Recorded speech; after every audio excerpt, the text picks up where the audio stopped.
आपण फक्त किल्ला बघायचा नाहीये, आपण किल्ला हा अनुभवायचा आहे. आता तुम्हाला थोडक्यामध्ये दाखवतो. हा जो तुम्ही किती का बलाढ्य असाना, जर तुम्ही इथं आक्रमण करण्याचा प्रयत्न केला तर तुम्हाला असंच साखळदंडामध्ये इथं बांधल्या जाईल, जखडल्या जाईल. ते भोसले घराणे आहे किंवा जाधव घराणे आहे, म्हणजे जिजामातेंचं माहेर, यांचा कशा पद्धतीने ह्या देवगिरीशी संबंध होता ना, ते आता आपण थोडक्यामध्ये बघणार. वरचे जे आपले सैन्य असणार, जे मारेकरी असणार, त्यांना हे पिरॅमिड स्ट्रक्चर असल्यामुळं ते ताबडतोब दिसणार आणि दिसल्यामुळं मग त्यांच्या हातामध्ये जे काही दगड असतील, भाला असतील, बाण असतील, त्यांचा वापर करून ते जे शत्रू सैन्य असेल त्यांना पराभूत करणार. सरस्वती बाराव किंवा याला इकडे खूप कमी लोक येतात हे बघण्यासाठी. हे मी काय बोलतो ना, हे लक्षात ठेवा. इथनं जर कधी आपण किल्ल्याकडे बघितलं किंवा मग त्यांना अंघोळीसाठी जो तलाव बांधलेला असतो त्याला हे जे कॉलम आहे, ते कॉलमचे हे प्रकार आपल्याला इथं म्हणजे या वेगवेगळ्या बुरुजांवरती ठेवलेले असणार. पूर्णपणे जवळपास या नाही का ते तीनही भाषांमध्ये इथं माहिती दिलेली आहे. आणि जर कधी याच्या आता माझ्या डाव्या हाताला जर तुम्ही बघितलं तर इथं आपल्याला हेमाडपंथी मंदिराचं जे बांधकाम आहे, कोणीही ह्या किल्ल्याला युद्ध करून जिंकलेलं नाही. फारसी लँग्वेज मध्ये लिहिलेलं आहे की किल्ला सिखंज तोफ म्हणजेच. आणि हे जे खंदक आहे हे किल्ल्याच्या पूर्ण चारही बाजूने आपल्याला बघायला मिळतं. याची जर कधी खोली बघितली, जर कधी आपण बोगदा पण बघितलं तर हा छोटा आहे आणि तिथनं कसं आहे ना, वाकून यावं लागणार. जर वाकून आलं तर इथं ऑलरेडी जे गडावरचे सैन्य असेल ते इथनं तलवारी वगैरे घेऊन तयार असणार. जसं हे शत्रू सैन्यानं इथनं मुंडकं काढलं तर लगेच इथं जे आपल्या गडावरचं सैन्य असणार ते येणार, त्याचं मुंडकं छाडणार. जे आणखी सहकारी सैनिक असणार ते त्याचं धड असेल, मुंडकं असेल, ते इथनं घेणार आणि इथनं जर कधी बघितलं जसं घुसणार, थोडंसंच पुढे गेलं की लगेच खंदाकामध्ये खाली जाऊन पडणार. परत तिथं सुद्धा मगरी त्यांचा वाट बघणार. हे आपल्याला बारादरी नावाचा जो महल आहे, वस्तू आहे, ती बघायला मिळते. आता हिची जर कधी मारक क्षमता सांगितली जाते, परंतु रायगड हा देवगिरीपेक्षा पण 10 गुणी म्हणजे 10 पटीने पण जास्त उंच आहे. त्यामुळे मग रायगड किल्ला हा राजधानीसाठी योग्य आहे असं ते म्हणतात. आता आपण आलो इथं आणि इथं समोर आपली नाही का गाडी वगैरे पार्क केली आणि इकडे हे जे समोर दिसतंय ना, समोर पण गव्हर्नमेंट अप्रूव्ड पार्किंग वगैरे आहे. इकडे दुकान आहे, ते समोर गेट. आता आतमध्ये आपण चालले जाऊ. जय शिवराय मित्रांनो, आत्ताच आपण देवगिरी किल्ल्यामध्ये नाही का तिकीट वगैरे काढलंय, एंट्री केली आहे. हे समोर जे दिसतंय ना, हे आपल्याला तिकीट काउंटर दिसतंय. ह्यो आहे देवगिरी किल्ल्याचा महादरवाजा किंवा पहिला दरवाजा. इथे नाही का खूप सारे आपल्याला इन्स्ट्रक्शन्स लावलेले दिसत आहे. सर्वात अगोदर तुम्हाला ते इन्स्ट्रक्शन्स दाखवतो आणि नंतर मग आपण पुढं चालूया. हे बघा, हे इन्स्ट्रक्शन आहे, तुम्ही वाचून घेऊ शकता. इथं हे आपत्कालीन जे हेल्पलाईन नंबर आहे ते आपल्याला इथं दिसत आहे. इथं समोर नाही का देवगिरी किल्ल्याची 3ही भाषामध्ये शॉर्टकटमध्ये माहिती दिलेली आपल्याला दिसते. आणि इथं दिसतंय ते म्हणजे देवगिरी किल्ल्याचा जो मॅप आहे तो थोडक्यामध्ये इथं नाही का दाखवलेला आहे. आणि त्यामध्ये नाही का बाकीचे काही जे डिस्टन्स असेल, आतमधले जे काही ठिकाण आहे त्यांचंवाले डिस्टन्स किती किती आहे ते थोडक्यामध्ये इथं लिहिलेलं आहे. तुम्ही इथं नाही का आरामामध्ये बघू शकता.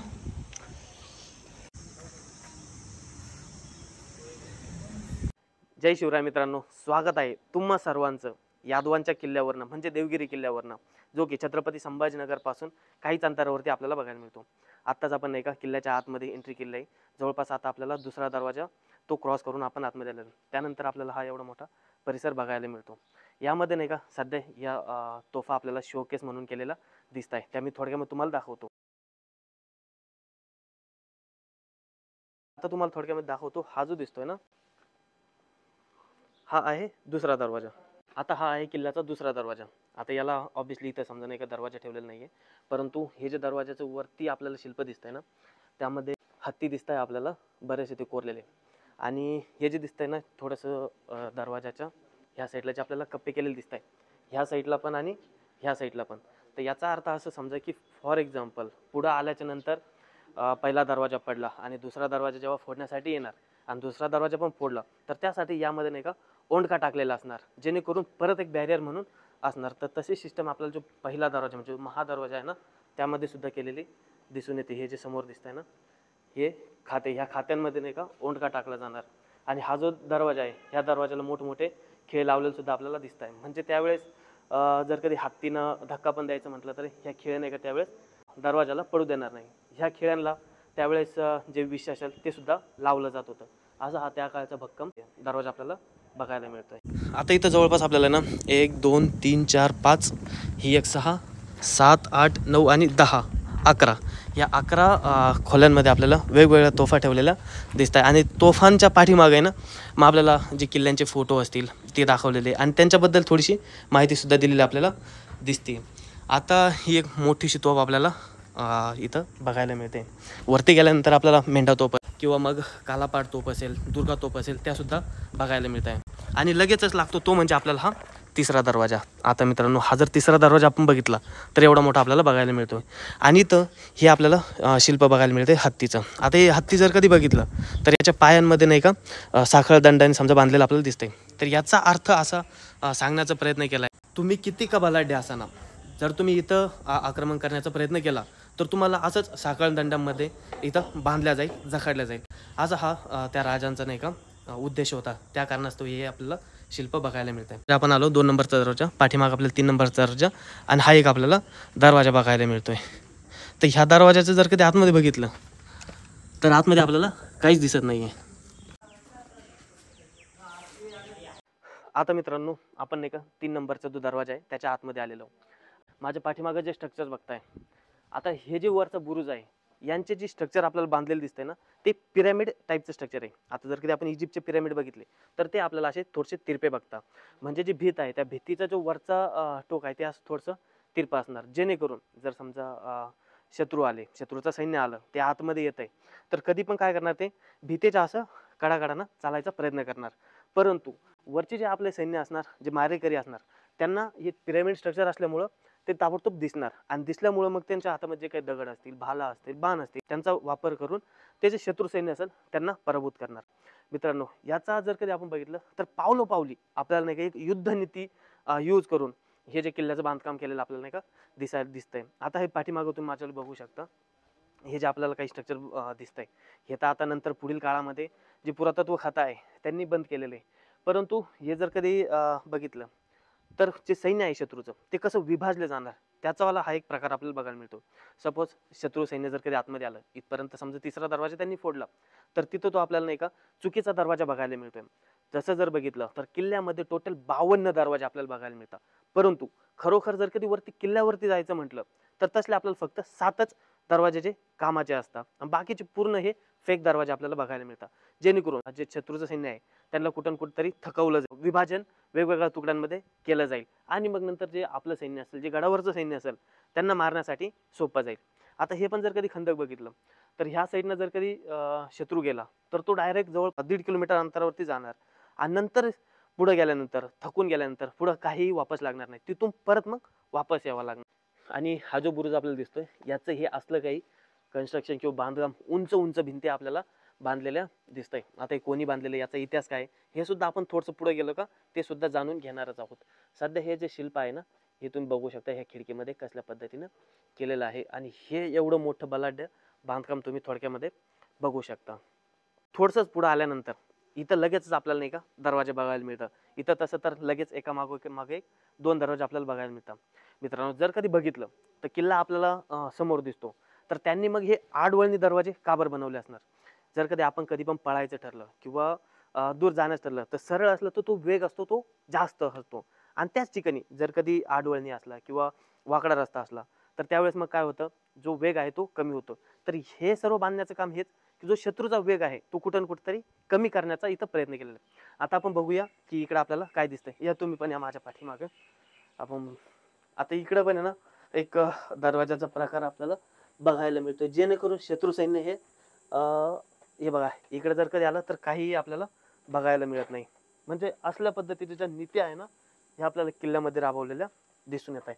चला आता आपण नाही का पलीकडल्या साईडला जाऊ. आता हे बघा, हा समोरच आपल्याला लगेच दरवाजा बघायला मिळतोय. ऑब्विसली आता सध्याच्या कंडिशनमध्ये इथं नाही का दरवाजा वगैरे अस्तित्वात नाहीये. तो त्यानंतरचा दरवाजा म्हणजे हा आहे. आणि हे असलं उंच उंच बांधकाम आपल्याला केलेलं दिसून येत आहे. या हे छोट्या छोट्या देवळांचा प्रकार आपल्याला इथं बघायला मिळतोय. आता समजा आपल्याला समोर दिसतोय ना तो चांद मिनार, आणि जात असतानाच जर कधी आपण डावीकडे बघितलं तर इथं आपल्याला एक मस्जिदचा प्रकार बघायला मिळतोय. आणि ह्या साईडला आपल्याला दिसतंय ते म्हणजे सरस्वती बारव किंवा सरस्वती विहीर. आता आपण तिला सुद्धा भेट देण्यासाठी जाणारच आहोत. आता माझं जर काही तुम्ही उजव्या साईडला बघितलं तर हे काही आपल्याला असलं स्ट्रक्चर बघायला मिळतंय. आता इथं असं म्हटलं जातं की त्यावेळेचे देवळं होतं किंवा देवड्या म्हणजे जे सैन्य असणार त्यांच्या राहण्याचं ठिकाण, हे आपल्याला असं सांगितलं जातं. किंवा आणखीन पण जर कधी जुन्या काळामध्ये बघितलं तर जे मंदिरांचं स्ट्रक्चर किंवा देवी देवता इथं होते असं म्हटलं जातं. चला आता आपण सरस्वती बारवकडे जाऊया. हे माझ्या जे उजव्या साईडला बघताय ना ते तुम्ही मज्जेचा प्रकार बघताय. आणि हे थोडंसं समोर आल्यानंतर आपल्याला सरस्वती बारव ही बघायला मिळते. आता इथं जर कधी आल्याला डाव्या साईडला बघितलं तर सरस्वती बारवची जी माहिती आहे ती दिलेली आपल्याला इथं दिसते. आता आपण थोडक्यात ना ही सरस्वती बारव आहे हिला बघूया. आता ही असली एवढी खोल आपल्याला सरस्वती बारव दिसून येऊ राहिली. सरस्वती बारव किंवा याला स्टेप्स विहीर असं सुद्धा म्हणू शकतो आपण. या असल्या पायऱ्यांनी आपल्याला खाली यावं लागतं आणि हे असलं काय बांधकाम आहे. असं म्हटलं जातं ते जे खालचं पांढरं पांढरं बांधकाम दिसतंय ना ते आताच्या काळामध्ये म्हणजे जे पुरातत्व खातं आहे त्यांनी बांधलेलं असावं. आणि हे जे काळ्या दगडांतलं जे बांधकाम दिसतंय ते म्हणजे जुन्या काळातलं बांधकाम. जे इथलं पाणी असणार ते किल्ल्यावरचे सैनिक असणार त्यांना वापरण्यासाठी नक्कीच त्याचा वापर होत असेल. ही असली सरस्वती बारव. आता जर कधी पावसाळ्यात बघितलं ना हे पाणी आता सध्याच्या कंडिशनला खूप जास्त खोलवर गेलेलं आहे. पण पावसाळ्याच्या दिवसांमध्ये हे पाणी बरंचसं आपल्याला भरलेल्या स्थितीमध्ये नाही का दिसून येतं. आणि हे काही असलं स्ट्रक्चर आहे बघून घेऊ शकता तुम्ही. या माझ्या पाठीमागं वरतून कसा नजारा दिसतोय ना या बुरुजांचा, ह्या भिंतींचा, ह्या स्ट्रक्चरचा ते तुम्ही थोडक्यात बघू शकता.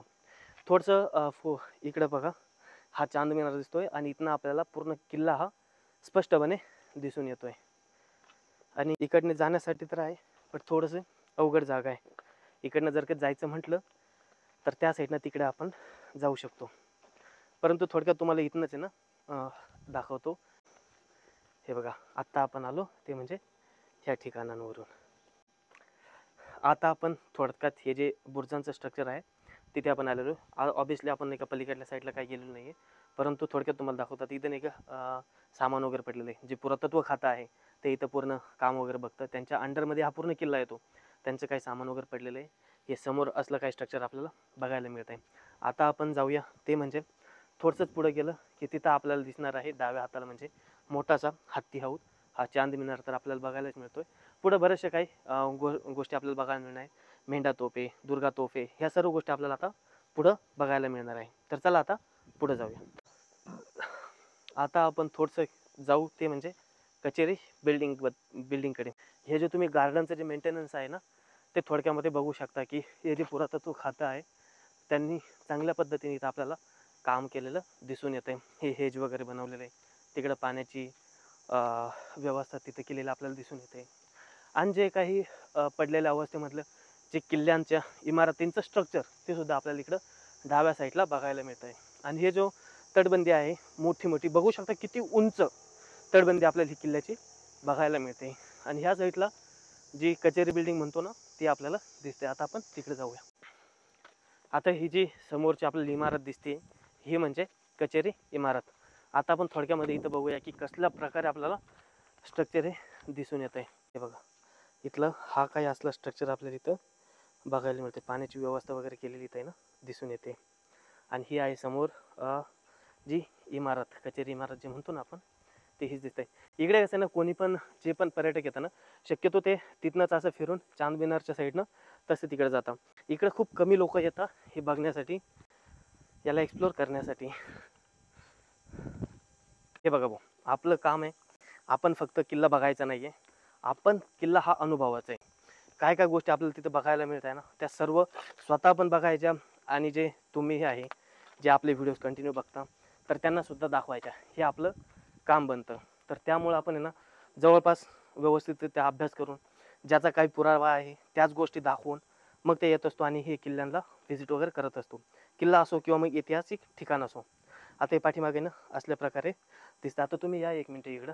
इथं आपल्याला आहे ना आय थिंक पारसी किंवा उर्दू लँग्वेजमध्ये इथं काहीतरी लिहिलेलं सुद्धा दिसतंय. तुम्ही इथं बघू शकता. ह्या स्टेप्स इथं दिसत आहे आपल्याला. या आता ह्या साईडला काय दिसतंय आपण थोडक्यात बघूया. समोर ही असली काही इमारत आपल्याला बघायला मिळते.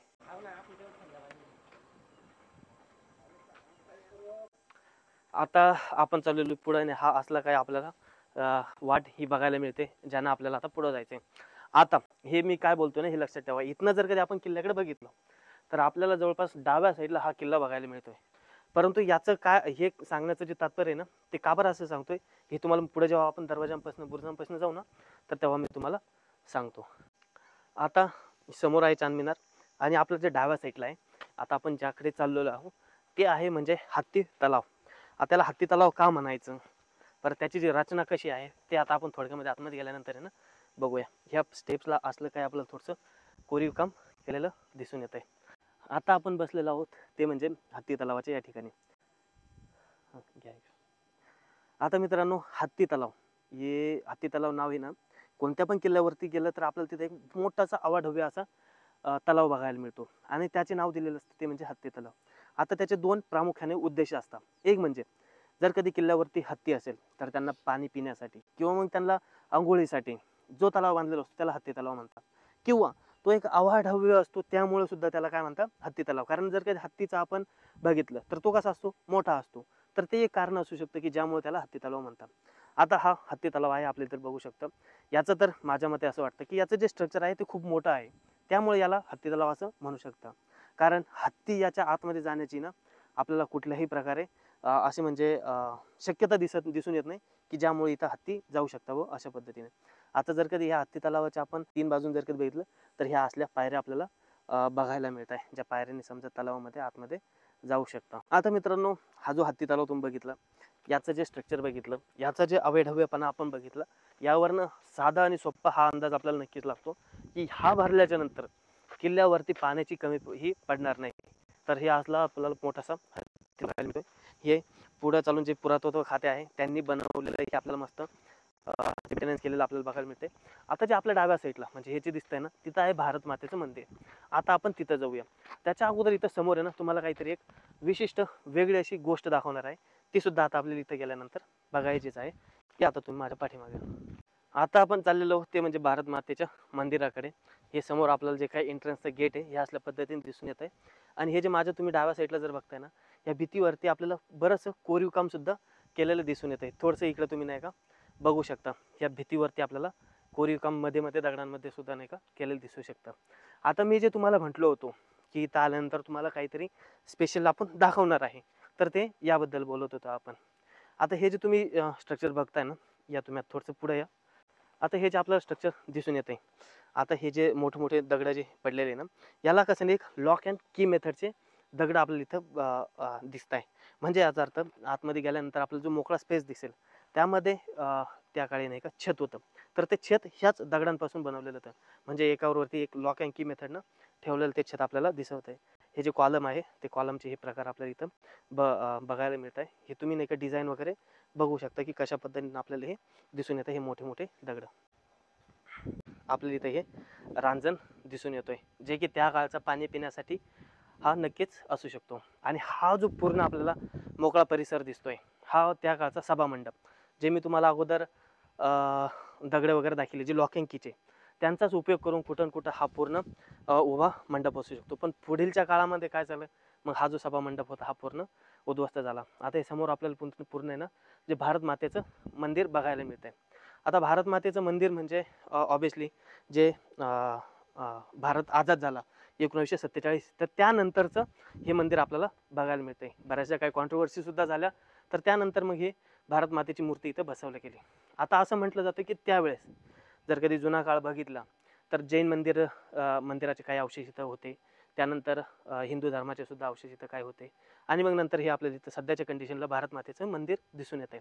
त्या मंदिराच्या आतमध्ये पण बघितलं तर जवळपास 120 पेक्षा पण जास्त कॉलम हे आपल्याला तिथे दिसून येत आहे. आणि हे बाकीचे साईडनं पण बघितलं तर बरेचसे आपल्याला कॉलम हे दिसून येत आहे. थोडक्यामध्ये आता तुम्ही थोडंसं जवळ या. हे जे कॉलम दिसून राहिले ना आपल्याला, यांचं कसं कोरीव काम आपल्याला इथं केलेलं दिसून येतं ना, हे तुम्ही थोडक्यामध्ये बघू शकता. आणि असलं हे प्रत्येक कॉलमवरती आपल्याला कोरीव काम केलेलं दिसत आहे. आलोचित विशेषतः हे आजी आल्याला यांच्यासोबत 2 शब्द बोलणं झालं. हे आजी इथं नाही का साफसफाईचं काम वगैरे करता आणि थोडंसं आता निवारासाठी तर 2-5 मिनटं त्या बसलेल्या आहे. आजी ठीक आहे ना? ठीक आहे. चला आता आपण थोडंसं ना भारत मातेचं दर्शन वगैरे घेऊया आणि मग आता पुढं जाऊया आपण. आता आपण आहेत ते म्हणजे भारत माता या देवीच्या मंदिरामध्ये दर्शन वगैरे घेतलेलं आहे. आणि जास्त मोठ्या आवाजामध्ये बोलणं इथं योग्य पण नाही, कारण जे मंदिराचं पावित्र्य आहे ते आपणच राखलं पाहिजे, ते आपल्याच हातात असतं. आता हे जे कॉलमबद्दल आपण बोलत होतो तर इथं जवळपास 152 कॉलम हे आपल्याला बघायला मिळत आहे. आणि 1947च्या नंतर म्हणजे 1948मध्ये ह्या मूर्तीची इथं स्थापना केली आणि त्यापासून ह्या मंदिराला नाव दिलं गेलं ते म्हणजे भारत माता मंदिर, जेथे की सर्वजण येतात, दर्शन वगैरे घेतात, नंतर चांद मिनार बघायचा आणि मग किल्ल्याकडे प्रवास चालू करायचा. चला आता आपण नाही का पुढे जाऊया. आता हे मंदिरामधले जे खांब आहे ना, ते थोडक्यामध्ये तुम्हाला दाखवा म्हटलं. हे बघा, इथं असल्या प्रकारे हे खांबांचं जे कोरीव काम नाही का ते आपल्याला केलेलं दिसते. आता हे बघा, एकावर एक हे खांब ठेवलेले आहे. इथे समजा नाही का लॉक अँड कीमध्ये आतमध्ये कसं आहे ना, एका खांबाचं असं गुडूम निघलेलं असणार आणि एक खांबाचं असं गड्डा असणार. तर त्यामध्ये हे लॉक अँड कीच्या पद्धतीनं नाही का इथं ठेवलेलं आपल्याला हे खांब दिसत आहे. तर त्याच पद्धतीचे खांब नाही का इथे सुद्धा असावेत. हे कडाने सुद्धा आपल्याला नाही का खांब वगैरे दिसून येत आहे. हे खाली काही जे खांबांचे अवशेष आहे ते आपल्या इथे दिसून येऊ राहिले सध्याच्या कंडिशन. साईडला आपल्याला चांद मिनार दिसतोय. या चांद मिनारवरती जाण्यासाठी परमिशन वगैरे नाही आहे. सध्या तुम्ही किती उंच हा चांद मिनार आहे बघू शकता. आता चांद मिनाराबद्दल जर कधी बोलायचं ठरलं तर दिल्लीचा कुतुब मिनार आणि त्या सर्वात मोठं जर म्हटलं तर दिल्लीचा कुतुब मिनार आणि त्यानंतर येतो तो म्हणजे हा चांद मिनार. आता चांद मिनार बांधण्याचं कारण असं की जेव्हा हा देवगिरी किल्ला जिंकला जातो तर एक जिंकण्याचं प्रतीक, यशाचं प्रतीक म्हणून हा चांद मिनार इथं बांधला जातो. तिकडे जाण्यासाठी ऑब्व्हियसली आता परमिशन वगैरे नाही आहे, त्याची माहिती भेटू शकता. इकडे डाव्या साईडला आपल्याला देवळ्या वगैरे बघायला मिळतं आणि डाव्या साईडला आणखी आपल्याला आहे ना तोफांचा खूप मोठा संग्रह हा बघायला मिळतोय. हे बघा, इकडे ह्या चांद मिनारबद्दल आहे ना माहिती सुद्धा दिली आहे की हा जो उंच चांद मिनार आहे ना, हा अलउद्दीन बहमनी याने 1445 मध्ये बांधला होता, आपलं एक यशाचं किंवा जिंकण्याचं प्रतीक. चला आता आपण ना तोफांच्या गॅलरीकडे जाऊया. आता आपण चाललेलो होतो म्हणजे जी तोफांची गॅलरी आहे ते बघण्यासाठी. माझ्या तुम्ही डाव्या साईडला उजव्या साईडला जे काही ह्या गार्डनचं मेंटेनन्स केलेलं आहे हे तुम्ही बघू शकता. आतमध्ये जाण्यासाठी परमिशन वगैरे नाही आहे. आणि जे समोर आपण बघतोय ते म्हणजे तोफांची गॅलरी. खूप मोठ्या मोठ्या छोट्या बऱ्याचशा तोफा आपल्याला इथं बघायला मिळत आहे. या आता वर या. थोडक्यामध्ये या तोफांकडे तुम्ही नजर फिरू शकता. आता हे जे तोफांच्या खालचं जे दगडी आपल्याला थोडक्यात बांधकाम केलेलं दिसतंय ना, हे नंतरच्या काळामध्ये जे पुरातत्व खातं आहे त्यांनी बांधकाम केलेलं हे आपल्याला दिसून येत आहे. आणि ह्या ज्या तोफा जुन्या तोफा म्हणजे ह्या वेगवेगळ्या बुरुजांवरती ठेवलेल्या असणार. तर त्यानंतर पुढे चालून इथं नाही का ठेवलेलं आपल्याला दिसून येत आहे.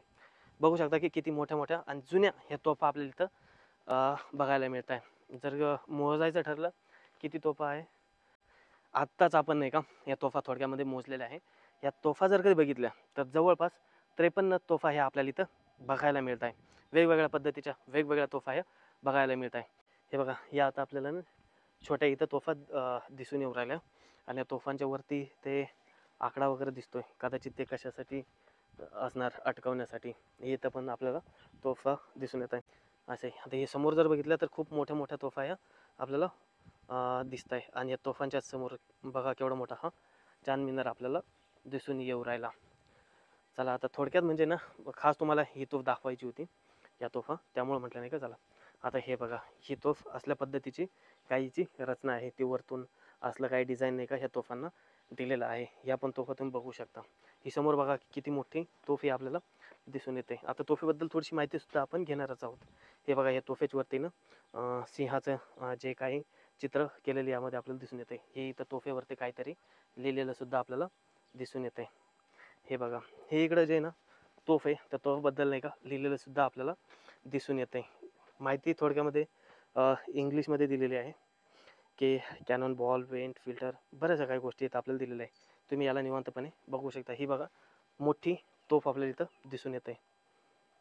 तोफांच्याच मधोमध हे पुरातत्व खात्याने बसण्यासाठी इथं चेअर्सची व्यवस्था केलेली आहे.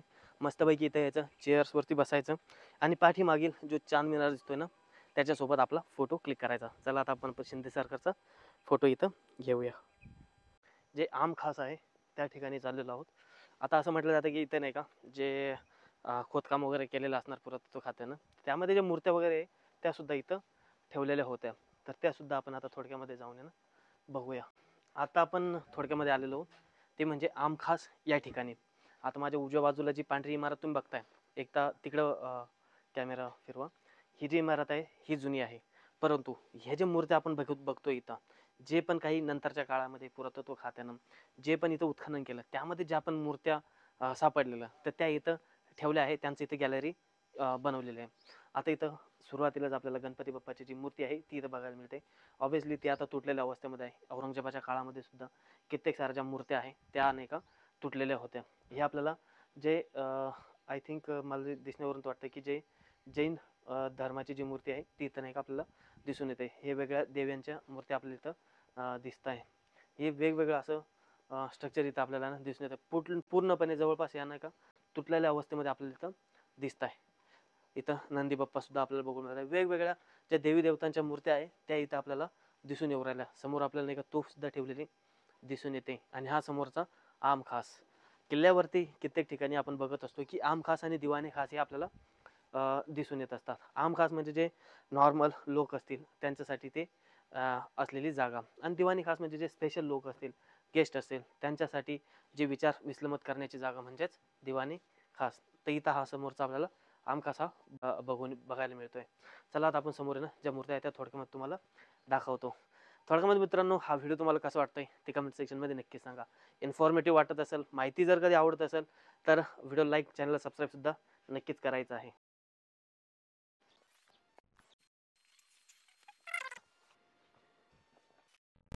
आहोत त्या परिसरामध्ये, याला म्हटलं जातं महाकोट.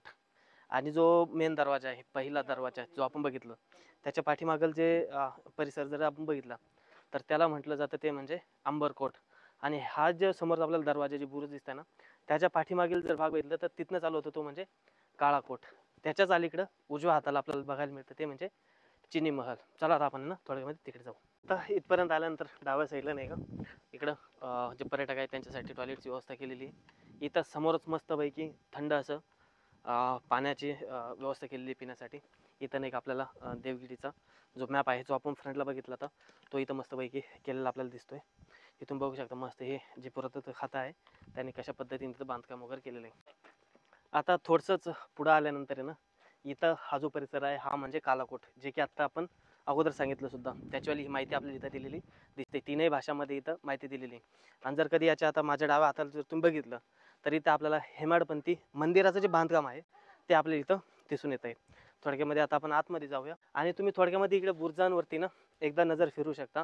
हे जे पण काही भिंतींचं बुर्जांचं जे बांधकाम केलेलं दिसतंय ते पूर्ण आपल्याला पिरॅमिड स्ट्रक्चरमध्ये केलेलं दिसतंय, जे की आपण अगोदरच त्याचं चर्चा ही केलेली आहे की हे पिरॅमिड स्ट्रक्चरमध्ये का बरं आहे, जे की असं तिरप्या पद्धतीनं.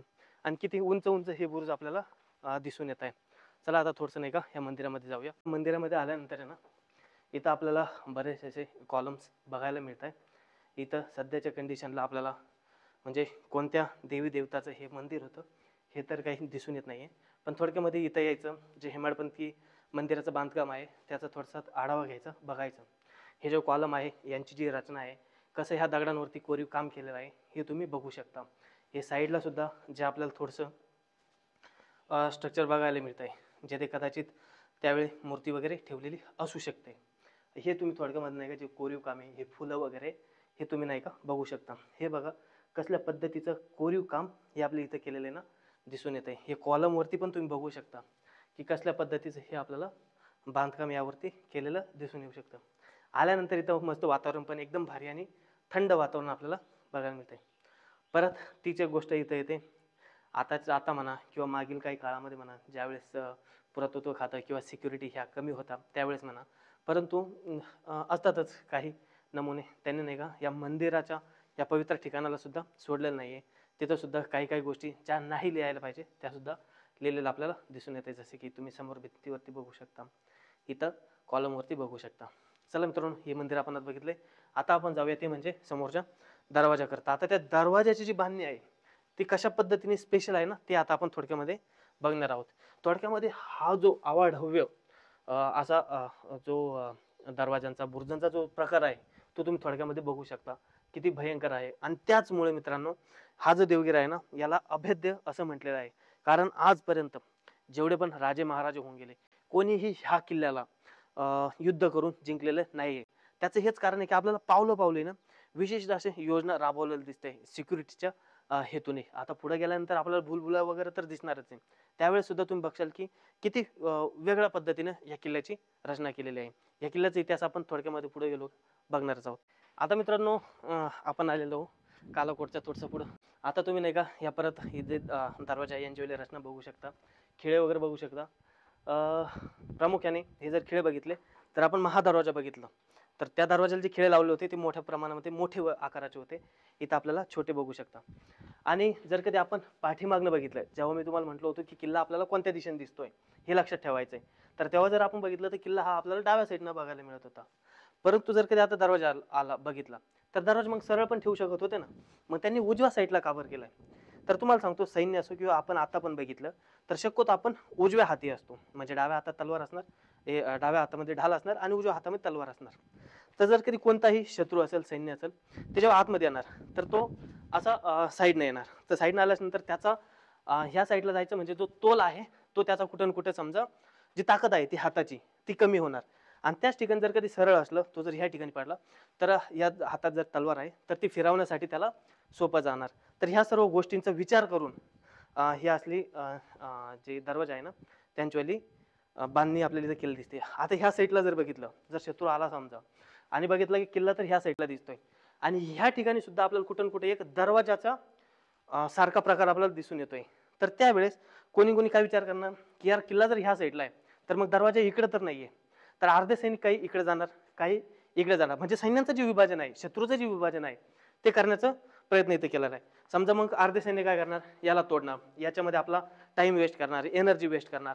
आणि हे जेव्हा तोडतील किंवा मग नंतर त्यांना माहिती होईल की हा तर फेक दरवाजा आहे, इथं काही नाही, आपल्याला उजव्या साईडला जायचं आहे, आणि मग ते परत ह्या साईडला चालल्या जाणार. आता इथं आल्यानंतर आपल्याला लगेचच नाही का दुसरा दरवाजा हा बघायला मिळत आहे. आता मित्रांनो थोडक्यामध्ये या दरवाजाची तुम्ही नाही का रचना बघू शकता, इथं एक खातं वगैरे बघू शकता. चला आता आपण आहे ना या थोडंसं पुढे या. तर मित्रांनो आता आपल्यासोबत आहे ना, खरं तर आपण दोघं चालू होतो, अण्णा शिंदे आणि मी चाललो होतो, परंतु आल्यानंतर आपल्याला हे दोन मित्र भेटलेले. तर यांचं बऱ्याचशा टाइमपासून आपल्या सोबत सुद्धा होते. यांच्यावर थोडक्यामध्ये आपण नाव जाणून घेऊ. भाऊ तुझं नाव काय? गणेश लंगर या मित्राचं नाव. आणि तुमचं? भरत चव्हाण. आणि तुम्ही कुठून आले? येवल्यावरून आले ना? येवल्यावरून आले. आणि इथं आल्यानंतर त्यांना वाटलं की देवगिरी किल्ल्याला व्हिजिट करावं, तर त्यासाठी प्रामुख्याने इथे आलेलं आहे. तर म्हटलं चला नाही का थोडीशी ओळख यांच्यासोबत करून घेऊया. आता पुढे आल्यानंतर ना ह्या दरवाजाच्या उजव्या साईडला आपल्याला रांजण दिसतोय. मित्रांनो आता हे जर रांजण म्हटलं तर जे पण किल्ल्यावरचे जे किल्लेदार असतील, सैनिक असतील, जे इथं पहारे देणार, बुरुजांवरती पहारणे देणार, टेहळणी करणार, तर त्यांच्यासाठी पिण्याची व्यवस्था म्हणून हे इथं आपल्याला रांजण दिसून येतोय. परंतु हाच रांजण कसा शत्रूंसाठी काळ होतो ते आता तुम्ही ऐका. जर समजा कळालं की शत्रू हा इथपर्यंत आलाय किंवा येणार आहे, इथपर्यंत येवस्तोवर तो बराचसा दमणार आहे, हे तर निश्चित आहे. आल्यानंतर तो जेव्हा बघणार की इथं रांजणी पाणी वगैरे आहे आणि हे पाणी पिणार, पण पाणी पिता क्षणी तो 10-15 सेकंदामध्ये किंवा काही काळाने तो मरून जाणार. त्याचं कारण असं, जेव्हा किल्ल्यावरच्या सैन्यांना समजेल की आता शत्रू नाही का इथपर्यंत पोहोचणार आहे किंवा पोहोचलाय, तर त्याच वेळेस ह्या रांजणामध्ये जे पाणी असणार त्याच्यामध्ये विष टाकून दिलं जाणार. आणि मग हे असं जीव घेणं शत्रूसाठी. आता थोडंसंच पुढं आल्यानंतर आहे ना, हे आपल्याला देवळांचा प्रकार इथं बघायला मिळतोय डाव्या साईडनं. आणि हे समोर असला काही या दगडामध्ये जे कोरीव काम केलेलं सुद्धा आपल्याला इथं दिसून येतं. थोडंसं हे सुद्धा दाखवा तुम्ही. आणि ते आल्यानंतर लगेच म्हणजे बघा ना डिसमोड कसा केलेला आहे शत्रू सैनिकाचं. तिथं तो दरवाजा लगेच हा दरवाजा, आणि लगेच इकडल्या साईडनं परत करू घेऊन हा समोर आपल्याला दरवाजा नाही का बघायला मिळतोय. आता हे असलं काही ह्या समोरचा दरवाजा आहे ना त्याचं बांधकाम केलेलं इथं दिसून येत आहे. आता ह्याच दरवाजाच्या थोडंसं जर पुढं आलं तर ह्या माझ्यावाल्या उजव्या हाताने तुम्ही बघू शकता देवळे आहे, म्हणजे त्यावेळेस असलेले सैन्य इथं नाही का असणार आहे. आणि वरती नाही का बुरुजाचा प्रकार ह्या दरवाजाच्या वरचा, म्हणजे इथं नाही का आपले जे गडावरचे सैन्य असणार ते इथं असणार. आणि इथपर्यंत जर शत्रू आला तर दगड म्हणा किंवा उकळतं पाणी म्हणा, उकळतं तेल म्हणा, ते टाकणार आणि शत्रू सैन्याला खूप मोठ्या प्रमाणामध्ये नुकसानही करणार.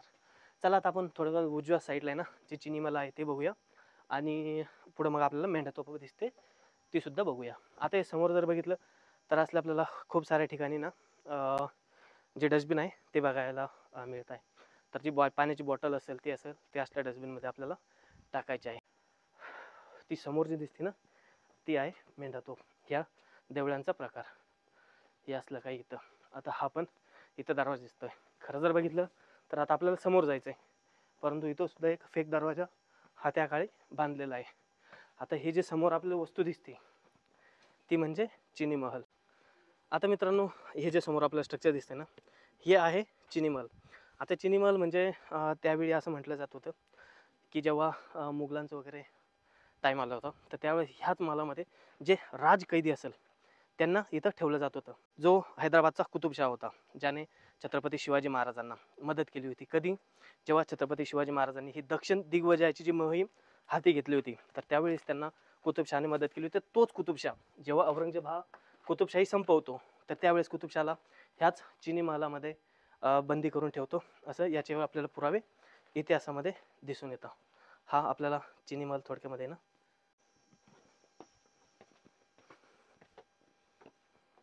हे याच्याने आतमध्ये जाण्यासाठीचं मार्ग. आता जे आपण वरती मेंढा बघणार आहोत, त्याचं जे पूर्ण मेकॅनिझम होतं ते इथं हे जे स्ट्रक्चर दिसतं ना, याच्या आतमध्ये होतं. वरती गेल्यानंतर आता आपण बघूया. इकडं उजव्या हाताला पण असं पडक्या अवस्थेतलं आपल्याला स्ट्रक्चर बघायला मिळत आहे. या वरती आत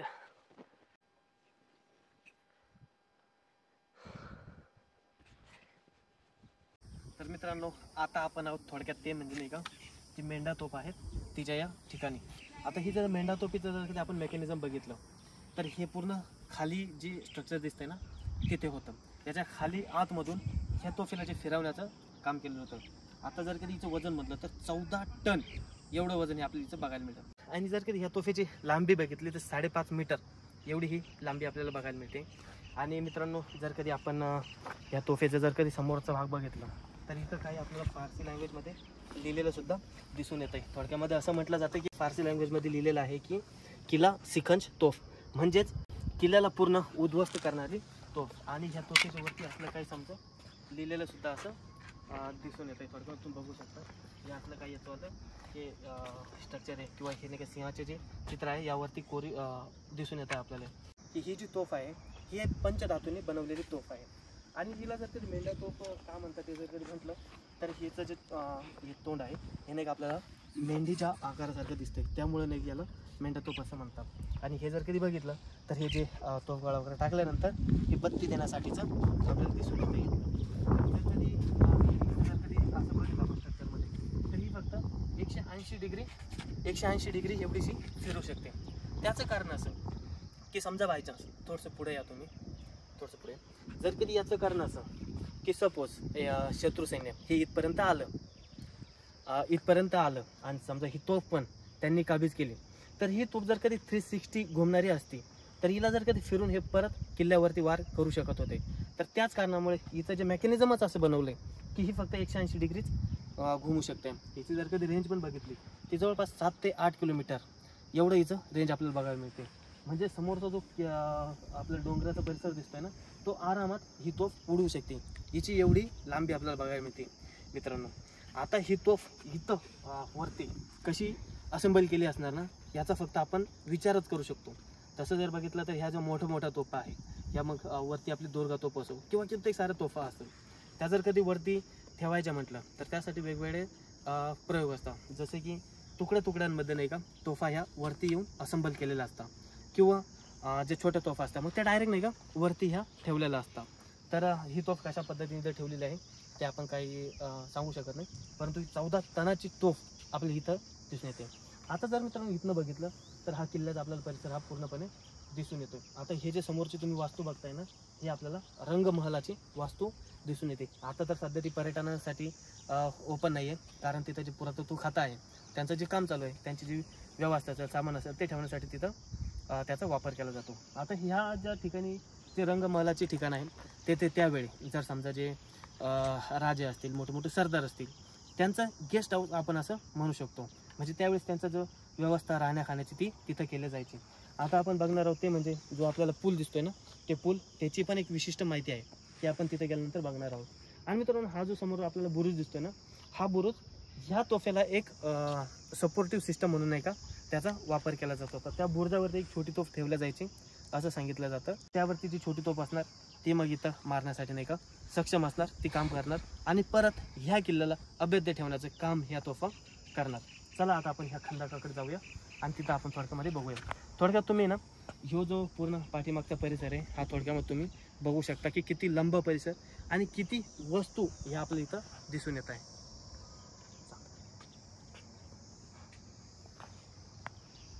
मेंढा तोफ बघितलं, तिचं जे काय वैशिष्ट्य आहे ते बघितलं.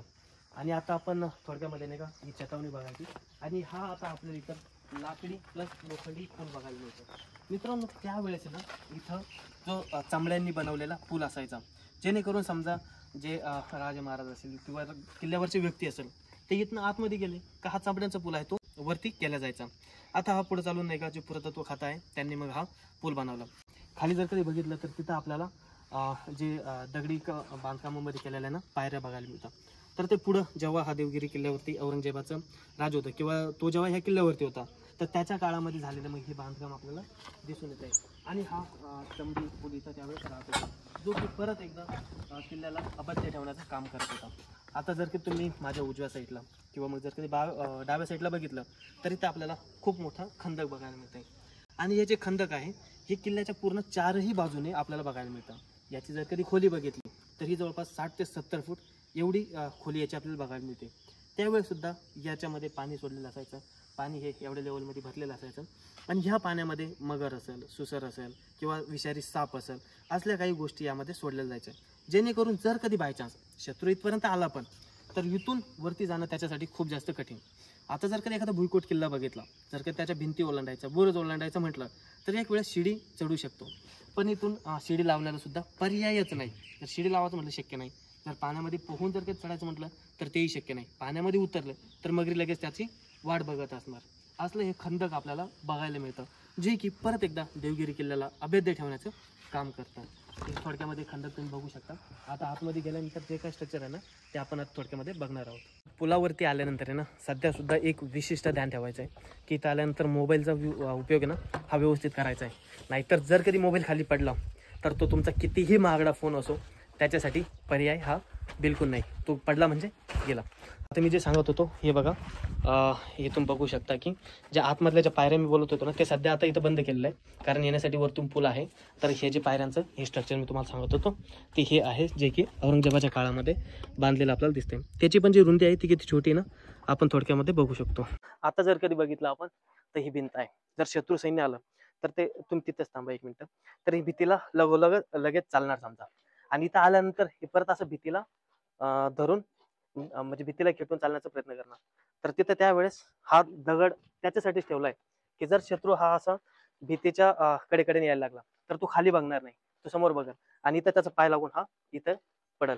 तर अशा पद्धतीने ह्या दगडाचा इथं हेतू होता. आता आपल्याला समोर लागतोय तो म्हणजे अंधेरी मार्ग, आणि त्याच्या पुढे लागतो तो म्हणजे भुलभुलैया. तो आता आपण थोडक्यात बघणार आहोत. चला आता आपण थोडक्यात आहे ना अंधेरी मार्गामध्ये जाऊया. इथनं लगेच वळण आपल्याला दिलेलं आहे. वरती तुम्ही नाही का जे भिंतींचं स्ट्रक्चर आहे ते बघू शकता.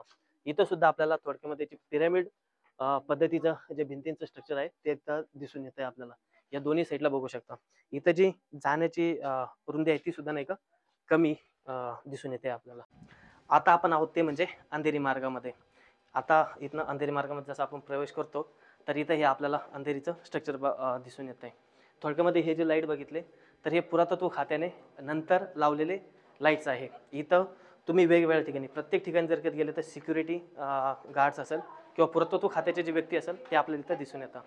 पुढं आल्यानंतर त्या काळी इथं नाही का एक दरवाजा होता, आणि हे जे आता सध्याच्या कंडिशनला आपल्याला हे जे ओपन स्ट्रक्चर दिसतंय ना त्यावेळी हे पूर्ण वरतून बंद होतं दगडाने असेल किंवा जे दगडाचं छत होतं ते. आणि ह्या ज्या पायऱ्या आपल्याला दिसतात यानंतर पुढील काळामध्ये मग जे पुरातत्व खातं आहे त्यांनी हे बांधलेलं आहे. आता समजा एखादा शत्रू येणार, इथं हे पूर्ण बंद दिसणार, इथं मग हा छोटासा बोगदा आपल्याला दिसतोय, तिथनं हवा येणार. तर त्यावेळेस शत्रू सैन्याला काय वाटेल की इथनं जाण्याची जागा तर नाहीये.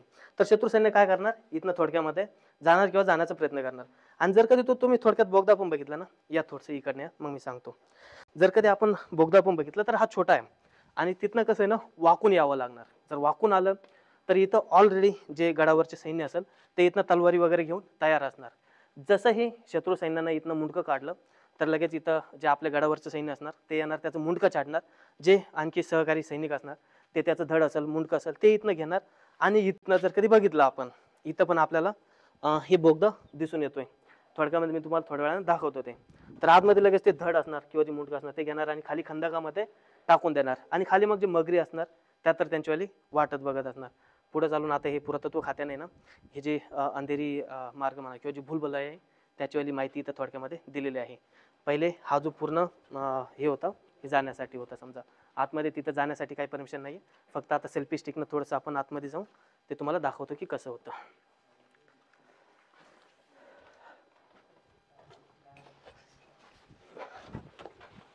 हे बघा, आतमध्ये आल्यानंतर डायरेक्ट इथनं खंदकामध्ये फेकल्या जाणार.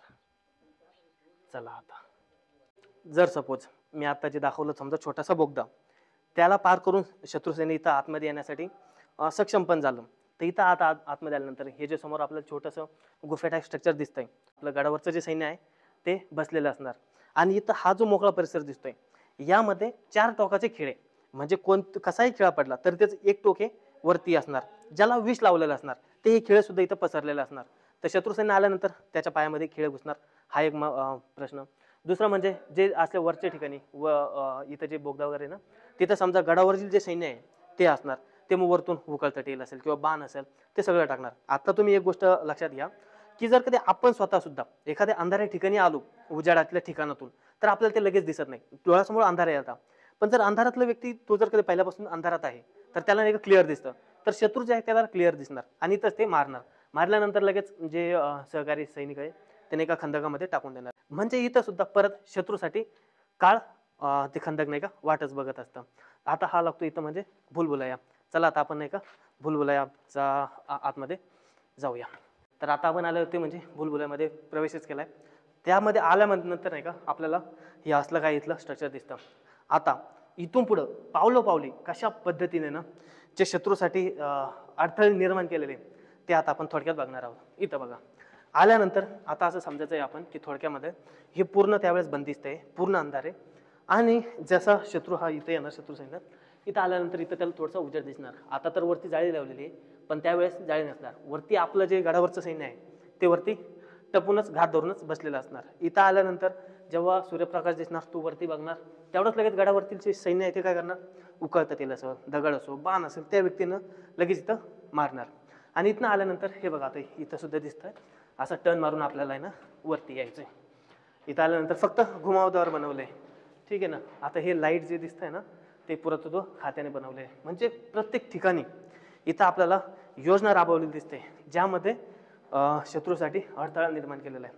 इथं जर काही समोर शत्रू आला, समोर शत्रू जाणार, त्याला वाटेल की 2 जागा आहे, इथं जाणार काही इकडे जाणार, इथं छोटासाच बोगदा दिसणार आणि मग त्या छोट्याशा बोगद्यामध्ये जाण्याच्या अगोदर त्याला समजणार नाही, तर त्याचं डोकं बघितलं की तिथं आपटणार. अशा पद्धतीने या आतमधून या.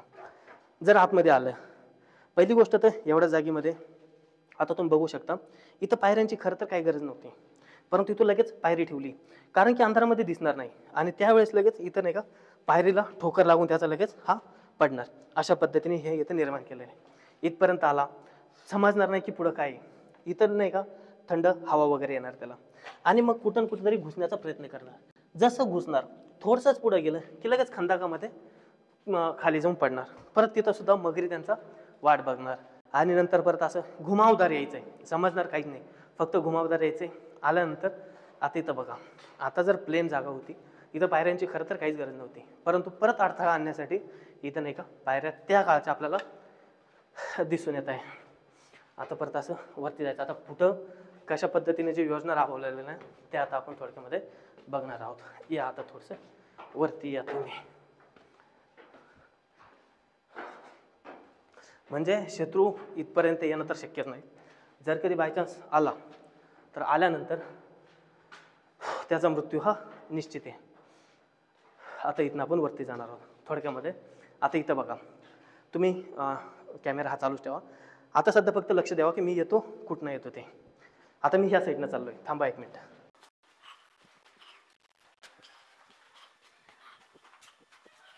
हे बघा, मी गेलो ह्या दिशेनं आणि आलो कोणत्या दिशेनं, ह्या दिशेनं.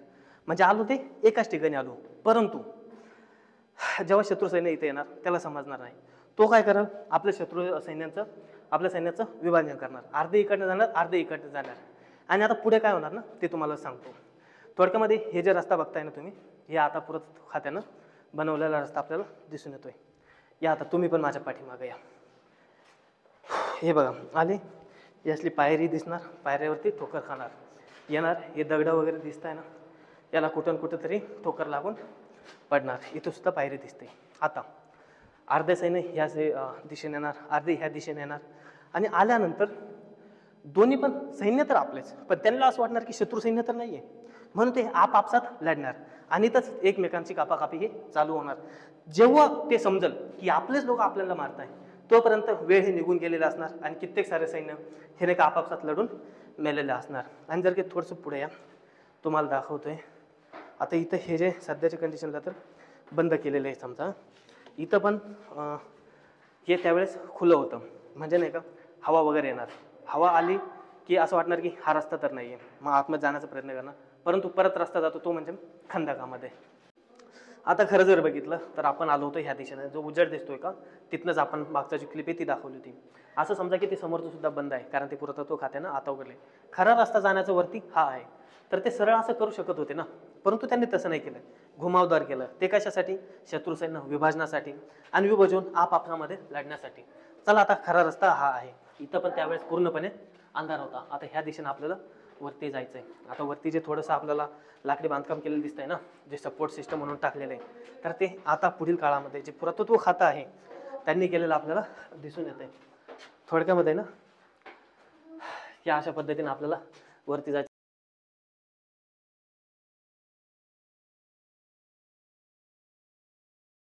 आत्ताच आपण जो भुलभुलायाचा मार्ग आहे तो पार करून इथं वरती आलेलो आहे. आता वरती आल्यानंतर आहे ना, थोडक्यामध्ये हा एवढा मोठा तुम्ही परिसर बघू शकता की कसा आपल्याला दिसतोय. आता जर कधी बघितलं ह्या साईडला पण तुम्ही बघा, ह्या साईडला सुद्धा आपल्याला बरेचसे असे वाड्यांचे घरांचे अवशेष बघायला मिळत आहे. जर कधी व्यवस्थितरित्या स्टडी झाली तर कदाचित हे सुद्धा कळू शकेल की हे घरांचे अवशेष कोणाचे होते, काय होते, कोण राहत होतं, ह्या सगळ्या गोष्टी दिसू शकतात. आता आपण थोडक्यामध्ये ना काय काय बघितलं हे बघूया. थोडंसं इकडे बघा तुम्ही. सर्वात अगोदर ते तिकडे दिसतंय ना, ते आहे मेन गेट, महादरवाजा. नंतर तिकडे आपण बघितलं तो म्हणजे हत्ती तलाव, तोफांची गॅलरी होती ती बघितली. तिथं नाही का आपण बघितली त्याच्याच पाठीमागं भारत मातेचं मंदिर, हा चांद मिनार. इकडे जर कधी बघितलं तर तिकडे ती मूर्त्यांची गॅलरी. इथं बघितली ती म्हणजे मेंढा तोफ. या सर्व वस्तू बघून आल्याच्या नंतर आपण येऊन पोहोचतो ते म्हणजे भुलभुलैया या रस्त्याच्या वरती. चला आता आपण वरती जाऊया. आता जर कधी हे खंदक बघितलं ना, तर आता काळाच्या ओघामध्ये म्हणा, पाण्या पावसामुळे, वातावरणामुळे हा खंदक बराचसा बुजत चाललेला आहे. हे थोडक्यामध्ये बघू शकता. तिथे किती माती वगैरे इथे पडलेली आपल्याला दिसते. समोर पण खंदक हा थोडासा बुजलेला दिसतोय. आणि मी हे अवशेषांबद्दल म्हणत होतो, आपल्याला दूर दूरपर्यंत कित्येक सारे अवशेष दिसून येत आहे. कदाचित त्यावेळेस जे गडावरती राहणारे सैनिक असतील, सरदार असतील, त्यांच्या राहण्यासाठी केलेली ही व्यवस्था असू शकते. हे बघा किती प्रचंड पसरलेला हा किल्ला आपल्याला इथं दिसून येतोय. थोडक्यात म्हणजे यादवांचा किल्ला म्हणजेच देवगिरी हा किल्ला. हा देवगिरी किल्ला कोणी बांधला हे मी आता थोडक्यामध्ये जेव्हा किल्ल्याची माहिती देतो तेव्हा नाही का सांगतो तुम्हाला.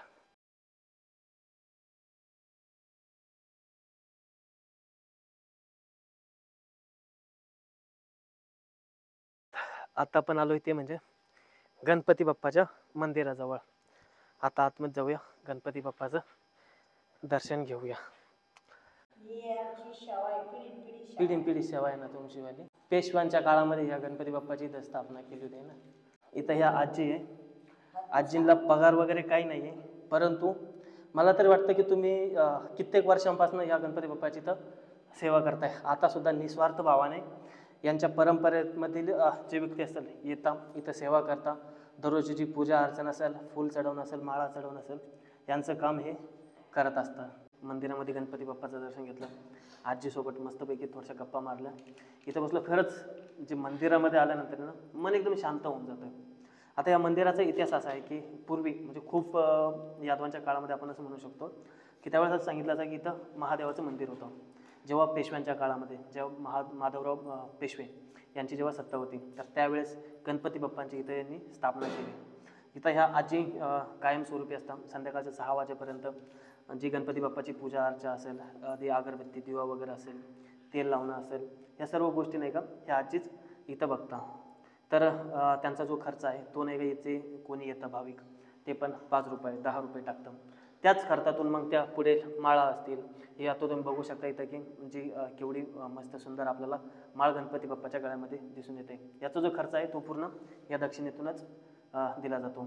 जर कधी आले देवगिरी किल्ल्यावरती गणपती बाप्पाचं दर्शन घेतलं तर आल्यानंतर नक्कीच इथं यावं आणि 10-5 रुपये का होईना याच्यामध्ये टाकले तर कधी पण चांगलंच. तर चला आता आपण नाही का किल्ल्याचा पुढील भाग बघूया. आत्ताच मंदिराचं दर्शन घेतलं आणि शिरसाट भाऊ भेटले. म्हणे बाबा तुमच्या चॅनलचं नाव वगैरे सांगा. तर मस्तपैकी एक सबस्क्रायबर आपला वाढलेला आहे, त्यांच्या मोबाईलमध्ये आपल्या चॅनलला सबस्क्राईबर करून दिले. तुम्ही पण जर कधी आतापर्यंत आपल्या चॅनलला सबस्क्राईब नसेल केलं तर नक्कीच करा. कारण जेवढे पण समजा ऐतिहासिक स्थळं असतील, ऐतिहासिक गड किल्ले असेल महाराजांचे, त्यांच्या बद्दल आपण जे व्हिडिओ बनवत असतो, माहिती वगैरे देत असतो.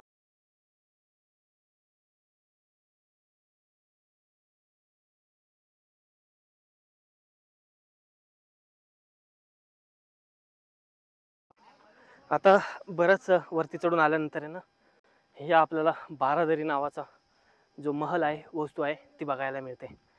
चला आता आपण नाही का आतमध्ये एक चांगली गोष्ट इथं दिसते की ह्याचे नवीन पाट्या लावलेल्या आहे ना, खाली पण आपण बघितलं बऱ्याच साऱ्या वस्तूंच्या ठिकाणी. जसं इथं लिहिलं की बारादरी. ह्या पाट्या आत्ताच्या काळामध्ये लावलेल्या आहे, अगोदर पाट्या वगैरे काही नव्हते. तर आता याला ना आतमध्ये गेल्यानंतर आपण व्यवस्थित बघूया.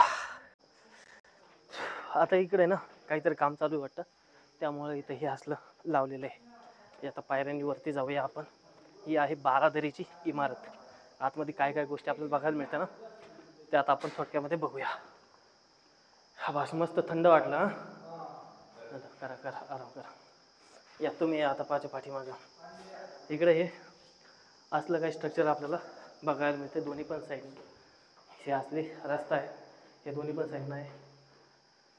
आता ह्याची नावं वगैरे लिहिलेली दिसत आहे ना, हे माझी माहिती असतो जेव्हा सिक्युरिटी वगैरे कमी होती इथं, त्यावेळेसचे हे नाव वगैरे आपल्याला इथे बघायला मिळतं.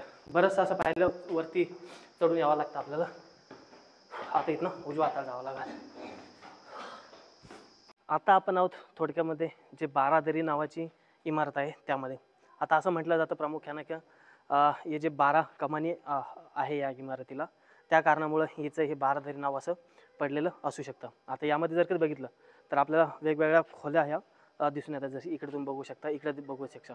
आणि याच्या जर कधी पाठीमागं बघितलं, आता आपण थोडक्यात जाणार आहोत तिकडं, गॅलरी टाईप स्ट्रक्चर आपल्याला बघू दिसतंय, जे की या बारादरी इमारतीची जी भव्यता आहे, सुंदरता आहे, आणखीनच वाढवतं. आता यातून माझ्या पाठीमागं आता तुम्हाला खरं सांगायचं म्हटलं तर इथं असं म्हटलं जातं की त्यावेळेस जे राजघराण्यातील जे व्यक्ती होते ते इथं राहत होते. त्यांचं जे राहण्याचं ठिकाण हे होतं. तर त्यामुळे पण ही जागा खूप जास्त महत्त्वाची आहे इतिहासाच्या दृष्टीने. मित्रांनो, या किल्ल्याचा जागेचा जर कधी इतिहासाबद्दल बोलायचं ठरलं तर असं म्हटलं जातं की 8व्या शतकामध्ये जे राष्ट्रकूट राजा होते त्यांचं सुद्धा इथं वास्तव्य होते. आता हा जर कधी किल्ला बांधला कोणी हे जर म्हटलं तर यादवांचा राजा म्हणजे 5वा भिल्लम यांनी ह्या किल्ल्याचं बांधकाम केलं असं सांगितलं जातं. आणि या किल्ल्याचे जे बांधकाम आहे ते तर आपण बघितलंच की कशा पद्धतीने या किल्ल्याचं बांधकाम केलेलं आहे. आणि ह्याच बांधकामामुळं जे पण इथं स्ट्रक्चर बनवलेलं आहे त्यामुळंच देवगिरी किल्ल्याला अभेद्य किल्ला असं म्हटलं जातं. आता रामदेवराय हे किल्ल्यावरती होते. आता त्यांचे जे मुलगा म्हणजे शंकरदेवराय हे त्यावेळेस किल्ल्यावरती नव्हते, ते त्यांच्या सैन्यासोबत बाहेर गेलेले होते. तर त्या कारणामुळं आणि त्यावेळेस सुद्धा जे अल्लाउद्दीन खिलजी होते त्याने डायरेक्ट युद्ध न करता फक्त किल्ल्याला वेढा दिला. आणि वेढा देऊन जी किल्ल्यावरती येणारी रसद होती, जे खाण्यापिण्याचे जे सामान असेल ते येऊ दिलं नाही. आणि काही अफवा उठवल्यामुळं मग रामदेवरायांनी हा किल्ला थोडक्यामध्ये नाही का अल्लाउद्दीन खिलजीच्या ताब्यामध्ये दिला. ताब्यामध्ये काय दिला त्यांनी? साधन संपत्ती दिली किंवा जी खंडणी असेल ती अल्लाउद्दीन खिलजीला दिली. एका पद्धतीने बघितलं तर अल्लाउद्दीन खिलजीची ही जितच होती, परंतु डायरेक्ट युद्ध करून जिंकलेला नव्हता हा किल्ला असं म्हणायला हरकत नाही. असा हा थोडक्यामध्ये किल्ल्याचा इतिहास आहे. जर कधी आपण देवगिरी किल्ल्याचं बघितलं तर यादव काळामध्ये कित्येक वर्ष यादवांनी या किल्ल्यावरती राज केलं किंवा यादवांची राजधानीच देवगिरी किल्ला होता. असा थोडक्यामध्ये इतिहास देवगिरी किल्ल्याचा आहे. आणि एवढंच नाही मित्रांनो, जर कधी पुढे बघितलं आपण छत्रपती शहाजी राजांच्या किंवा त्यांचे वडील मालोजी राजे यांच्या काळामध्ये सुद्धा त्यांचा सुद्धा संबंध ह्या किल्ल्याशी जोडला जातो. तो कसा ना ते सुद्धा आपण आता थोडक्यामध्ये बघणारच आहोत. मित्रांनो, आता थोडक्यामध्ये शहाजी राजांचा आणि जे भोसले घराणे आहे किंवा जाधव घराणे आहे म्हणजे जिजामातांचं माहेर यांचा कशा पद्धतीने ह्या देवगिरीशी संबंध होता ना ते आता आपण थोडक्यामध्ये बघणार आहोत. मित्रांनो, जेव्हा आपण बघतो की मालोजी राजांचा इतिहास बघतो, जेव्हा त्यांनी त्यांची स्वतःची सेना उभं करता आणि ते मग जे निजामशाही असेल निजामांच्या सोबत ते चाकरी करतात.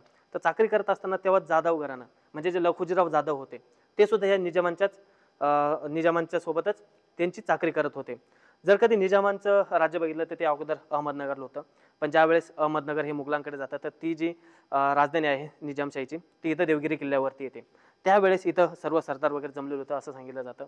तर त्यावेळेस मग जे आपले लखुजीराव जाधव असतील किंवा मग भोसल्यांचे शहाजीराजे भोसले किंवा त्यांचे चुलत बंधू जर कधी म्हटलं संभाजी, हे सर्व इथं आलेले होते. तर त्यावेळेस काय होतं असं सांगितलं जातं की सर्वांची जे सभा संपल्यानंतर सर्व आपापल्या घरी जात असताना तर खंडागळे यांचा हत्ती हा एक पागल अवस्थेमध्ये म्हणा किंवा तो एक वेड्यासारखं करायला लागतो आणि एकदम तो हल्लागुल्ला करतो. तेथील जे व्यक्ती असेल त्यांना तो मारण्याचा प्रयत्न करतो. तर त्यांना अडवण्यासाठी जे लखुजीराव जाधव आहे त्यांचा मुलगा राघापोटी दत्ताजी हे पूर्ण राग त्यांचा अनावर होतो आणि ते तलवार काढतात आणि तलवारीने जे हत्तीचे सोंड आहे ते डायरेक्ट कापतात. या अगोदर काय होतं की दत्ताजींचा जो राग आहे तो अनावर झालेला बघून जे शहाजीराजे त्यांचे चुलत भाऊ म्हणजे संभाजी हे काय करतात आणि यांच्यासोबत खंडागळे सुद्धा होते, हे दत्ताजींना आवरण्याचा प्रयत्न करतात की हा हत्ती आहे, हत्तीला मारू नका असं सांगतात ते. परंतु दत्ताजी हे काही ऐकत नाही आणि मग साहजिकच आहे की बोलामध्ये शब्द वाढत चालतो. आणि त्यावेळेस मग जे दत्ताजी आहे लखुजीरावांचे मुलगा आणि शहाजीराजे त्यांचे चुलत भाऊ म्हणजे संभाजी यांच्यामध्येच युद्ध चालू होतं. आणि त्यावेळेस असा घात होतो की संभाजींच्या हातून जे दत्ताजी आहे त्यांचा मृत्यू होतो. आणि ही घटना पोहोचते ती म्हणजे लखुजीरावांकडे. लखुजीराव त्यावेळेस असं म्हटलं जातं की त्या घटनेच्याच ठिकाणी नव्हते, ते दूर गेलेले होते, परंतु ते तिथनं वापस येतात जेव्हा त्यांना ही घटना कळते की आपला मुलगा हा पडलेला आहे. त्यामुळं ते आता त्याच रागामध्ये शहाजीराजांवरती वार करतात आणि वार केल्यामुळे असं सांगितलं होतं की शहाजीराजे त्याच वेळेस बेशुद्ध होता. आणि त्यानंतर जे शहाजीराजांचे चुलत भाऊ आहे म्हणजे संभाजी यांच्यामध्ये त्यांचं घनघोर युद्ध होतं. आणि त्यावेळेस जे संभाजी आहे ते लखुजीराव जाधवांच्या हातून त्यांचा पण सुद्धा मृत्यू होतो. आणि ही जी सर्व घटना आहे ही झालेली आहे ह्या देवगिरीच्याच परिसरामध्ये. आता ॲक्युरेट कुठं झालेली ती घटना सांगता येत नाही, परंतु याच देवगिरीच्या परिसरामध्ये कुठेतरी ही घटना झालेली आहे. आणि भोसले घराणे आणि जाधव घराणे हे कायमचंच या दोन्ही घराण्यांमध्ये वैर ह्या घटनेपासून आणखीनच जास्त वाढून जातं. असा हा भोसले घराण्याचा आणि जाधव घराण्याचा इतिहास हा देवगिरी किल्ल्यासोबतच लागूनच आहे.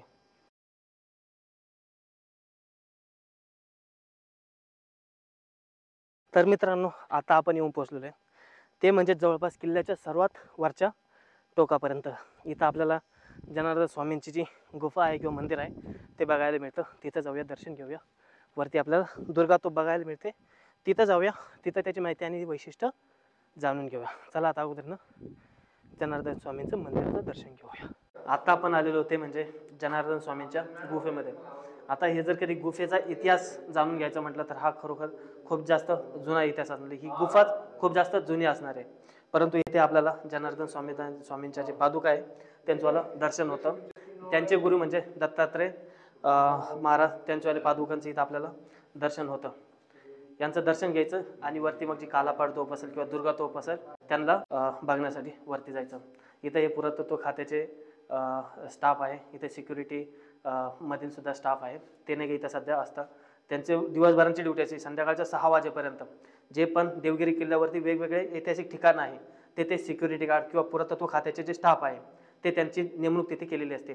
आता सध्या ह्या गुफेमध्ये या मंदिरामध्ये नाही का हे 2 आपल्यासोबत एक सिक्युरिटी गार्डचे हे सर आहे आणि इथं हे पुरातत्व खात्याचे सर आहे. हे सध्या इथं बघताय मस्त त्यांच्याकडे कुंकू वगैरे पण आहे. जर कधी कोणी पण पर्यटक आले दर्शन वगैरे घेण्यासाठी तर त्यांना टीका वगैरे लावणं किंवा मग आता दिवा अगरबत्ती केली आहे हे सर्व हे इथं करत असतं. चला आता आपण थोडक्यामध्ये ना कालापाड तोफेकडे जाऊया.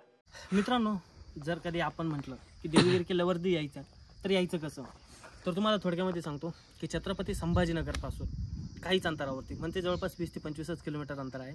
एवढ्या अंतरावरती आपल्याला देवगिरी किल्ला हा बघायला मिळतो. जर कधी छत्रपती संभाजीनगरला यायचं म्हटलं तर तिथं तुम्ही by air, by train, by bus किंवा बाय रोड जे पण असेल त्या माध्यमातून तुम्ही आरामात येऊ शकता. आणि तिथनं इथं तुम्ही गाडी करून सुद्धा येऊ शकता. तुमची पर्सनल व्हेकल असली तर ती सुद्धा येऊ शकता. इथनं जर कधी बघितलं तर 10 किलोमीटरचं अंतर असेल आपल्याला वेरूळ गाव असतं. तिथे कृष्णेश्वर महादेवाचं मंदिर आहे, तिथे तुम्ही दर्शन करायला जाऊ शकता. वेरूळच्या लेण्या आहे त्या बघण्यासाठी सुद्धा तुम्ही जाऊ शकता. तिथेच आपल्याला मालोजी राजांची घडी व समाधी या गोष्टी सुद्धा आपल्याला बघायला मिळतात. म्हणजे एवढ्या साऱ्या ऐतिहासिक गोष्टी या आपल्या छत्रपती संभाजीनगरमधील या देवगिरी किल्ला आणि त्याच्या आसपास आपल्याला बघायला मिळतात. तर जर कधी तुम्हाला चान्स भेटला तर नक्कीच महाराष्ट्रातील या छत्रपती संभाजीनगरमध्ये या देवगिरी किल्ल्याला व्हिजिट करा आणि इथं आल्यानंतर तुम्ही सुद्धा चक्रावून जाशाल की जे किल्ल्याचं रचना आहे, जे बांधकाम केलेलं आहे ते बघून. तर मित्रांनो, हा व्हिडिओ तुम्हाला कसा वाटला ना कमेंट सेक्शनमध्ये नक्कीच सांगा. जर कधी व्हिडिओ आवडला असेल तर व्हिडिओ लाईक, चॅनल सबस्क्राईब नक्कीच करा. भेटूया पुढील व्हिडिओमध्ये. तोपर्यंत जय शिवराय. तर मित्रांनो, जनार्दन स्वामींची गुफा बघितल्यानंतर तिथं त्यांचं दर्शन घेतल्यानंतर आता आपण वरती आलो. तिथं आपल्याला दिसते ती म्हणजे काळा पहाड तोफ. आता ही खरंच एक खूप जास्त चांगली गोष्ट आहे. आता मागील काही काळामध्ये जेव्हा मी आलो होतो तेव्हा ह्या असल्या पाट्या आपल्याला लगेच इथं दिसत नव्हत्या. आज आलं कमीत कमी समजते. आता जो व्यक्ती समजा गडावरती येणार नवीन आलाय त्याला काय माहिती की कोणती वस्तू आहे, कोणती गोष्ट आहे. तर ह्या पाट्यांमुळे ना ती एक खूप चांगली गोष्ट झालेली आहे की कमीत कमी समजतं की ह्या वस्तूला काय म्हणतात, ह्या तोफेचं नाव काय आहे. तर तशी आता ही काला पहाड तोफ किती भयंकर भव्य आपल्याला ही काला पहाड तोफ दिसते ते तुम्ही बघू शकता. तोफांचं पावित्र्य राखणं खूप जास्त गरजेचं असतं. कोणत्या की तोफीवरती येईना गडावरती यावा, तोफ बघावा, त्यांच्यावरती कधी पण चढू नये, बसू नये, बसून फोटो काढू नये. या गोष्टींचं प्रामुख्यानं ध्यान दिलं पाहिजे. आता इथं ना सिक्युरिटी गार्डसुद्धा असतात. आता जर कधी दुर्गा तोफ बघितले तिथं सिक्युरिटी गार्ड असतात, इथं पण सिक्युरिटी गार्ड असतात. पण आता तुम्ही विचार करण्यासारखी गोष्ट आहे की ते एवढं मोठं ऊन आहे, इथं थोडंसुद्धा छप्पर नाही किंवा डोक्यावरती काय नाही. तर सिक्युरिटीवालासुद्धा इथं कशा पद्धतीने याचं संरक्षण करेल. चला आता आपण थोडक्यात हे बघूया तोफ कशी आहे. खूप मोठी तोफ आहे, इथं बत्ती देण्यासाठी आहे. ठीक आहे, एवढी बलाढ्य मोठी तोफ आपल्याला ही बघायला मिळते. हे असलं काही तोफ्याचा आकार आहे. आता ही वरती कशी आणलेली असेल देव जाणो, की वरती जाऊन हिला असेंबल केलंय ते त्यावेळेचे लोकच जाणो. चला आता आपण जाऊया ते म्हणजे दुर्गा तोफेकडे. आता आपण आलेलो ते म्हणजे गडाच्या सर्वात वरच्या टोकावरती आणि ज्या तोफेला सर्वजण आतुर असतात बघण्यासाठी तीच आहे श्री दुर्गा तोफ. किती भव्य आणि लांब ही दुर्गा तोफ आपल्याला इथं बघायला मिळते, तुम्ही बघू शकता.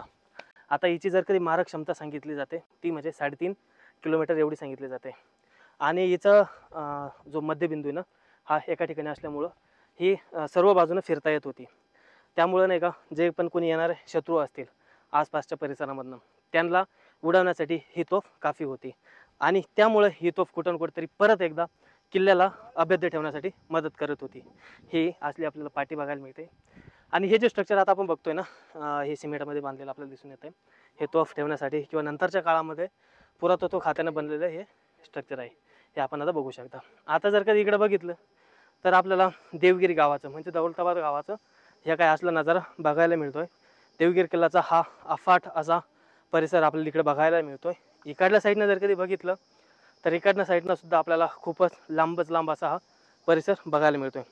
आता खाली जर कधी बघितलं किल्ल्याच्या त्या साईडला आपल्याला रसाई देवीचं मंदिर बघायला मिळतंय. जर कधी शिवाजी महाराजांबद्दल बोलायचं ठरलं तर शिवाजी महाराज हे त्यांच्या जेव्हा समजा रायगड जिंकतात मोऱ्यांकडनं आणि रायगड जिंकल्यानंतर जेव्हा ते रायगडला बघण्यासाठी जातात तेव्हा त्याचा समजा पाहणी करतात तर त्यावेळेस त्यांच्यावाल्या याच्यामध्ये नाही का हा देवगिरीचा उल्लेख येतो. तो म्हणजे असा की त्यावेळेस ते म्हणतात की हा देवगिरी अभेद्य आहे. कारण आता आपण त्याचं मेकॅनिझम वगैरे पण बघितलं, जे कन्स्ट्रक्शन आहे ते पण बघितलं, अभेद्य आहे.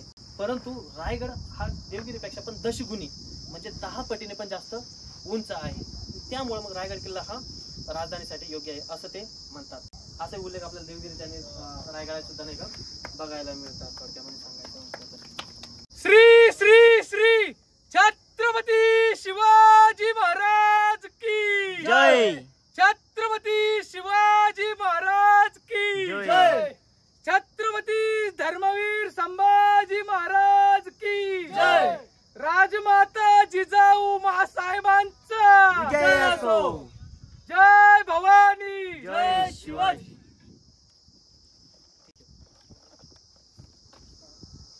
आत्ताच आपण जे श्री दुर्गा तोफ आहे त्याबद्दल जाणून घेतलं. माझ्यासमोरच इथं श्री दुर्गा तोफ आहे आणि इथं पाठीमागं जर कधी बघणार तुम्ही तर हे आपल्याला सिक्युरिटी गार्डवाले सर स्टाफ ते दिसत आहे. आता हे जर कधी बघितलं तर बसताय कशावरती तुम्ही बघू शकता, फळ्यांवरती बसताय. इथं एवढं कडक ऊन आहे. आता वाजताय जवळपास 12-12:30 वाजू राहिले. तर एवढ्या कडक उन्हामध्ये सुद्धा नाही का आता यांना इथं थांबायचं आहे. आडोसा कशाचा आहे तर ह्या भिंतीचा आहे. या भिंतीनं पण पूर्णपणे ऊन हे थांबवलेलं नाही आहे. तर कुठं ना कुठं तरी जे पुरातत्व खातं आहे किंवा ज्यांच्या पण अंडरमध्ये हे समजा सिक्युरिटी गार्ड असेल किंवा इथली व्यवस्थेत असेल तर कमीत कमी यांच्यासाठी एक खुर्चीची व्यवस्था म्हणा किंवा वरतून सावलीसाठी काही ना काहीतरी छोटंसं बांधकाम हे नक्कीच केलं पाहिजे, याची वाली नाही का त्यांनी बाब ही नक्कीच घेतलं पाहिजे असं मला तरी वाटतं. आता कसं आहे ते सर वगैरे तर काही म्हणणार नाही, ठीक आहे ना. चला सर, थँक्यू.